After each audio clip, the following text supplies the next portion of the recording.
I know what they are saying, but I can't. Ladies and gentlemen, welcome to this special live broadcast from Radio Primavera Sound studio here at the Fòrum. It is with great pleasure I introduce to you Mrs. Marisa Dabis, aka Missy from Mannequin Pussy. Hola, hola. Aka La Pussy que Mana. Learn that because this is a very famous Catalan saying by one of Catalonia's biggest Pussy pop que stars. mana? La Pussy que Mana is like the pussy that owns this shit. Oh. You know, the boss pussy. Okay, yes, that's exactly what we are. Yeah. And what I am.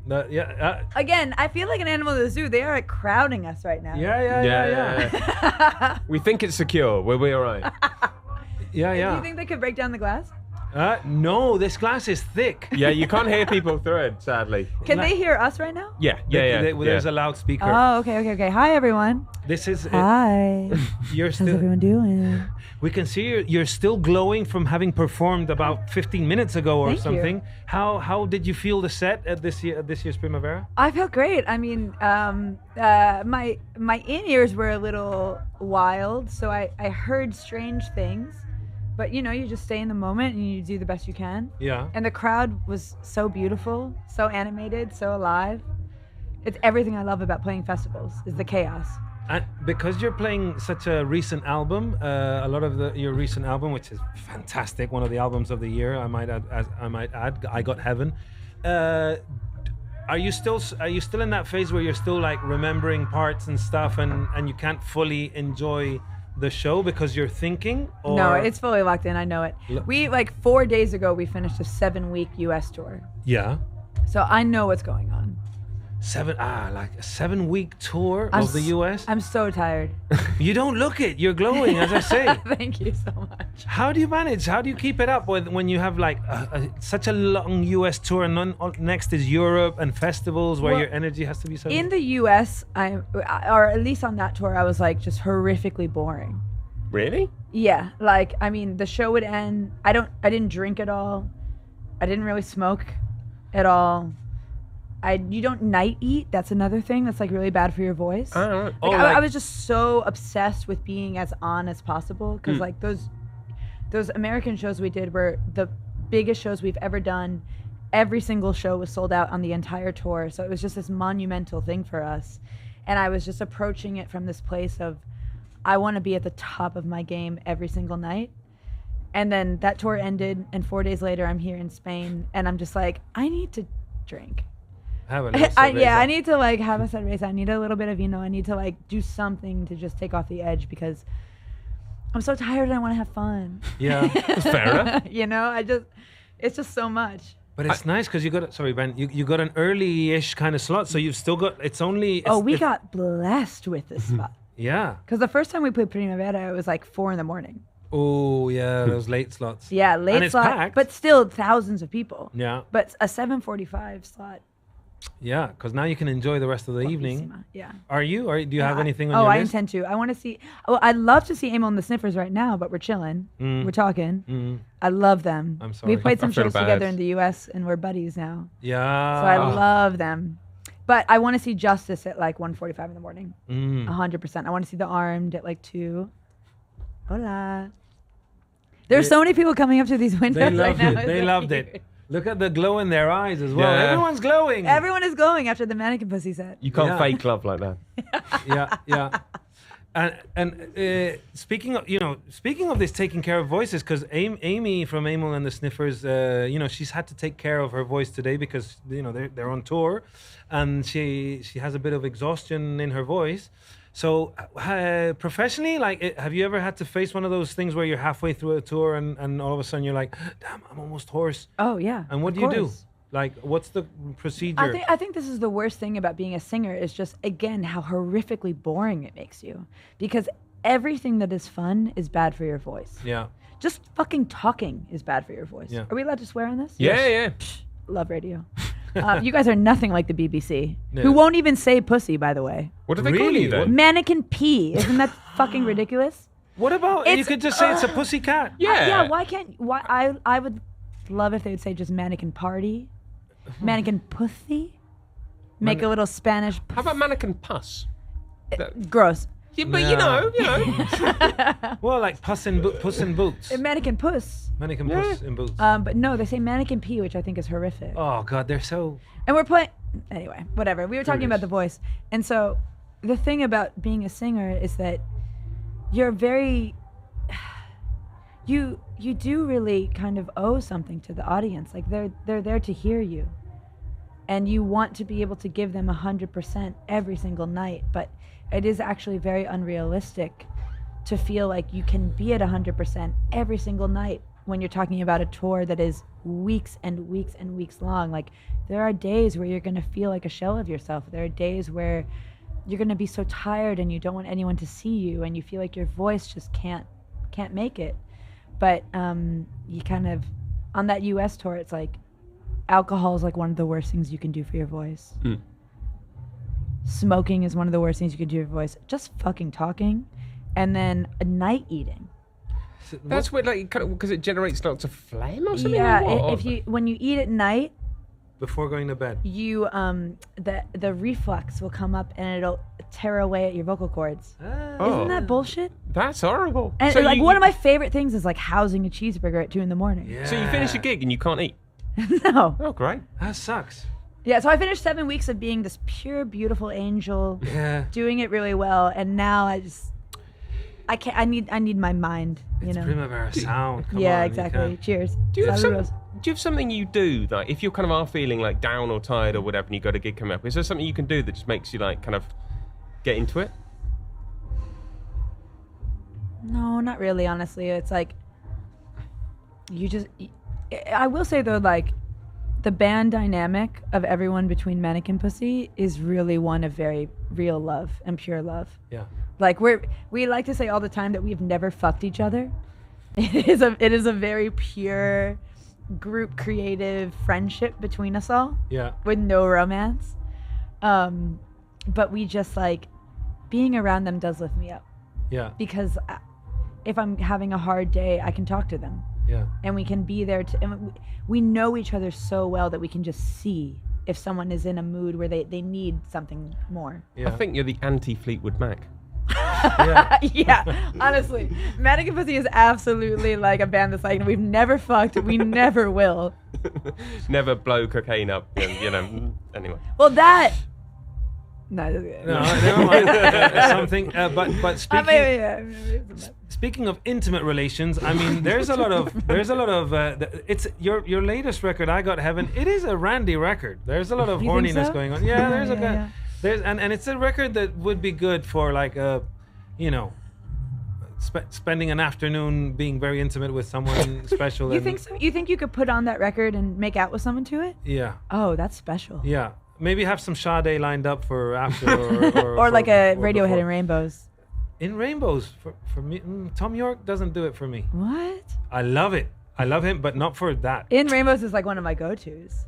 Maybe for after sex.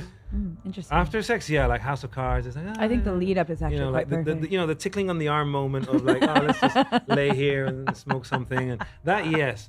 But when it comes to like generating energy, You would make out to our record? Yeah. That is the highest of compliments. Yeah. You would or you have?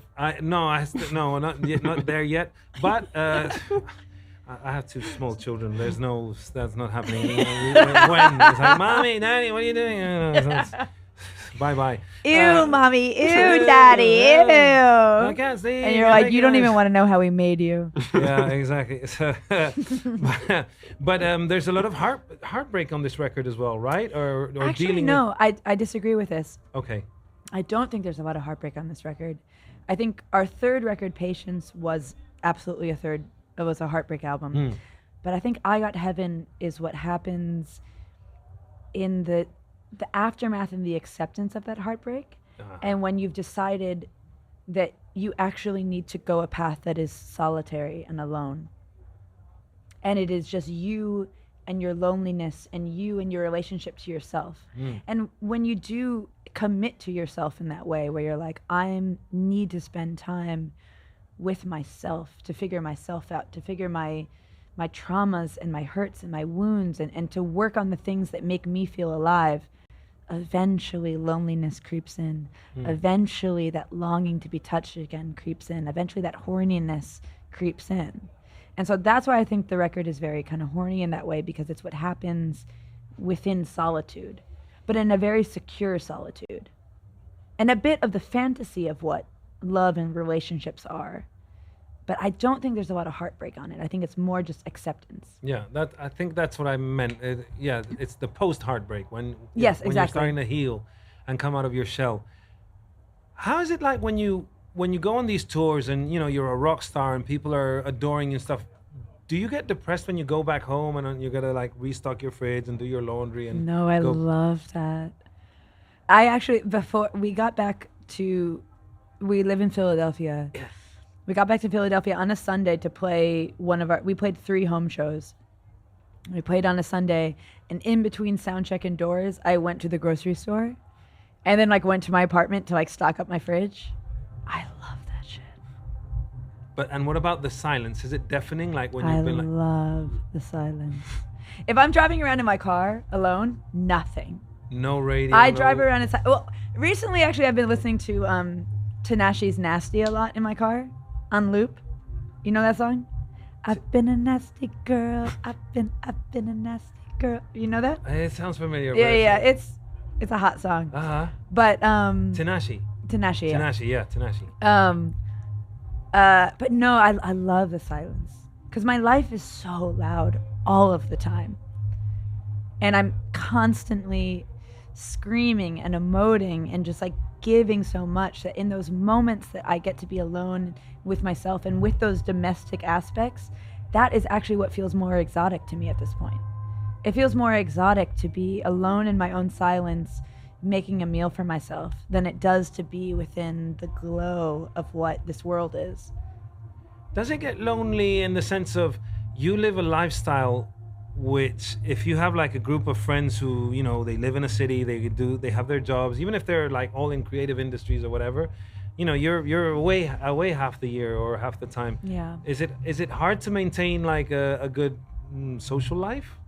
Yeah, I think I've become much better, and perhaps even very good, at knowing how to be as present as possible for the people I love when I'm still far away. And like really leaning into those friendships in a way. But like I miss so much. Like I miss, on the last tour alone, I missed multiple friends, like big birthday celebrations, weddings. I missed my own grandfather's funeral. Like just crazy shit. Yeah. Where it's just like you are not able to get away from it. And so there is a real loneliness that creeps in, because even though you're surrounded by people and you're surrounded by noise all the time, you know that you're missing out on these other very, very deep aspects of what makes us all human and what makes us all feel very connected to each other. And it is those events, a lot of the things that like are the memories that people make. And so I just kind of watch them from afar a lot of the time. And do you find people don't appreciate that about you, because they think, you're in a band, must be brilliant all the time, and they kind of don't appreciate that it is difficult and you do miss things and you kind of like quietness when you come back? Yeah, I think I do think it's changing a little bit, where people are becoming a little bit more aware of just how strange, intense, and lonely the touring lifestyle is. Where I think as musicians are being more honest about it, because I think like in the the 80s, 90s, 2000s, it was still this idea that touring is this excessive party lifestyle, and you have a job where people applaud you every night, and you have this adoration and this attention. But adoration and attention are fleeting things, It's like your communities and your families that make you feel rooted and secure and loved. And it's a very lonely lifestyle. That is one of the things actually I do love about festivals, is that it's like a strange high school reunion for us all. Yeah. With like people you actually like. It's like I'll see friends in bands who I haven't seen for months or maybe years, but it's like then you come together in this environment, and it's really, and they're the people who also, they understand. Yeah. They understand this life, and they understand how solitary and lonely it can really feel. And yeah, I mean, it is exciting and it is beautiful and it is like nothing else. But there's every action has a reaction. Yeah. And music is very much that way. I wanted to ask, because you played the Weekend last year. Yeah. What did you make to the Robin Hood theme going on? Absolutely one of the weirdest things I've ever been a part of. It kind of amazing. I loved it. I wish that there were more people in costume. I wish there were knights running. I wish that there had been people jousting during our set. Yeah. Oh, you played in the jousting bit? Yeah, we did. Yeah. And if there had been people jousting or knights jousting each other, I would have loved that. Yeah. Did you stick it on the rider? No. Yeah, ask for it. Because the horses are there. Yeah. We have to add trained horses add horses and knights to our rider. They sleep there. They have the stables. Men fighting each other. Yeah. Also M&Ms. At the beginning of the interview, you mentioned, that having a sold-out tour made you take extra care of yourself and work extra hard to make sure you were in perfect shape to deliver. So, and with this last record, I noticed that there's an ambition. Like all of a sudden, you've got this incredible perfect balance of going as punk as possible and okay. Did I say it right? But then you have like songs like "I Don't Know You," which could reach a lot more people who might be a bit like, "Oh, punk's not my thing," but that can reach a lot of people.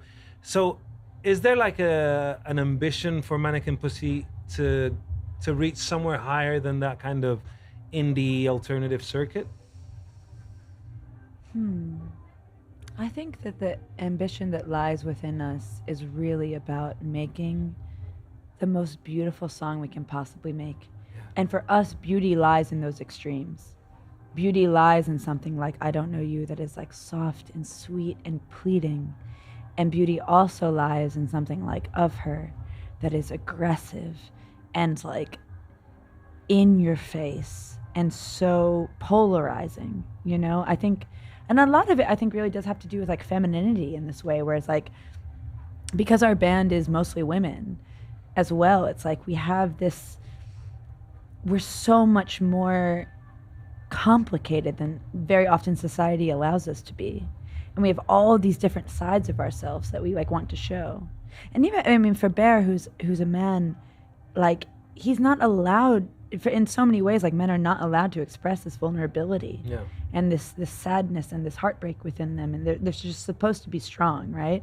Especially for black men, it's like they're supposed to be just strong and not admit those things. And I think to us, it's like it just is that intention to find the beauty in every single one of those songs.